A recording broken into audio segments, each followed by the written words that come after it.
Merci Madame la Présidente. Le report modal vers le vélo est une priorité et doit s'accompagner d'une évolution de nos infrastructures.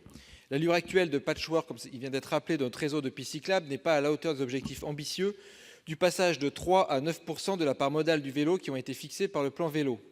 Nous félicitons en ce sens l'adoption en commission de l'amendement 45 rectifié qui permet d'étendre les obligations de la construction d'aménagements cyclables prévues par la loi LOR aux routes interurbaines.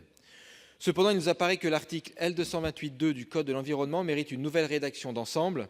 En effet, son interprétation par les juridictions administratives déforme souvent l'esprit initial de la loi. La pondération en fonction des besoins et contraintes de la circulation doit s'appliquer au choix du type d'infrastructure cyclable adaptée et non à la question de la pertinence ou non d'installer une infrastructure cyclable en fonction de ces contraintes. Pour en finir avec cette erreur d'interprétation, nous proposons cette rédaction qui nous paraît plus limpide. Nous proposons également d'inscrire un critère de continuité et de sécurité des itinéraires cyclables qui est indispensable pour garantir une pratique confortable et limiter les risques d'accidents, notamment au carrefour.